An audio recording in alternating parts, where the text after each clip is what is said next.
And to conclude our presentation portion, we will hear closing remarks from Ed Case, who many of you may know as the founder of 18 Doors and who was an early and fierce advocate for putting interfaith families on the communal agenda. Today, Edmund Case serves as the president of the Center for Radically Inclusive Judaism. He will focus on what more can be done to meaningfully engage interfaith couples and help them stay connected to the Jewish community. Thanks, Ed. Take it away. Okay. Thank you very much, Judah, and I'm really thrilled to be included in this panel. So the presentations show that there has been a great deal of progress in interfaith family engagement since I started that fierce advocating back in the 1990s. But they also show that much more progress is needed. An important data point is that only 25% of interfaith families provide any K-12 Jewish education for their children. That comes from my review that was included in the CASJE digest of the Pew reports and of 26 local community studies done since 2013, and also 4 qualitative studies of interfaith families. So the question is, what can be done to foster interfaith families' Jewish engagement going forward? The current thinking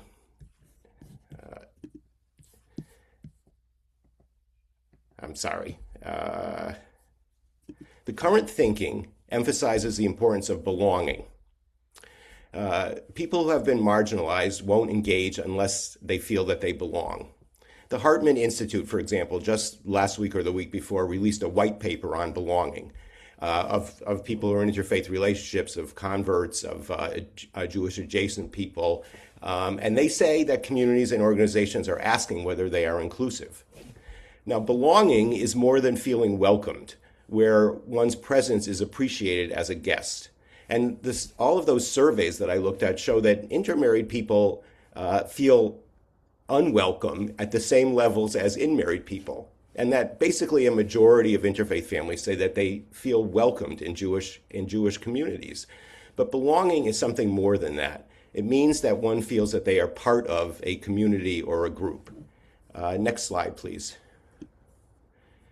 So, and the data on belonging is not good. Nationally, 27% of intermarrieds feel a sense of belonging to the Jewish people a great deal. Locally, 6% feel very much part of their local community. And the qualitative studies always have comments where people say they feel like outcasts or outsiders. These are quotes, an inferior option, undesirable other.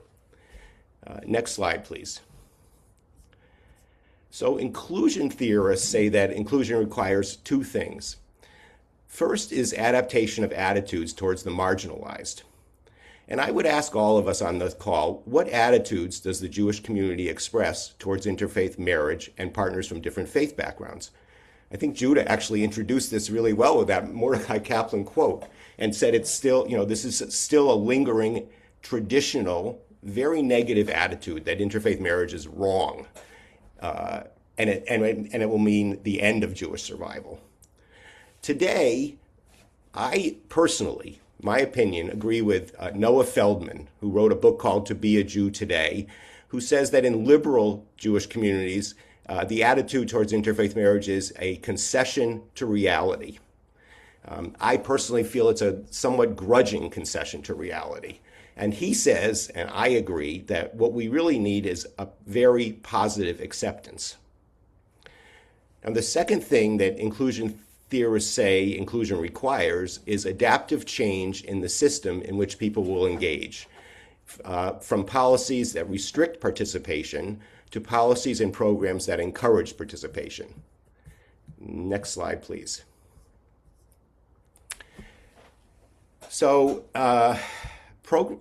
programmatic efforts to engage interfaith families have never been a priority of the organized Jewish community. That is my opinion after working in this area for many years. And sometimes I'm told that my advocacy is too fierce. And I guess I'm going to say it is what it is. So the reform movement, as I'm sure you all know, pioneered outreach. My family is Jewish because of Rabbi Alexander Schindler. And Ted Sasson mentioned that more children of interfaith marriage have gotten religious education as a result of the reform movement's outreach. But I feel that the reform movement's leadership has decided that they have succeeded and that it is not a focus of their work anymore. I know that Reform Jewish leaders might disagree with that, but that's my opinion. And many Reformed synagogues still restrict ritual participation by partners from different faith backgrounds. The conservative movement is very conflicted, as I'm sure you all know, by halakhic issues about rabbis officiating at weddings. There's really never been concerted action in the Federation world. In 2011, the New York Federation had a task force on services to the intermarried, and they never implemented their own task force's recommendations. Foundations have never acted jointly. In 2008, there were 5 foundations that got together. They produced a plan. It's still a very good plan, but there was an economic downturn, and it was never revived. I believe that the reason we don't have concerted, substantial programmatic efforts is because of lingering ambivalence towards interfaith marriage, and that really needs to be addressed. We need to develop genuine attitudes that interfaith families are a valued part of the community, and then we need to deliver clear messaging and communication to that effect. Next slide, please.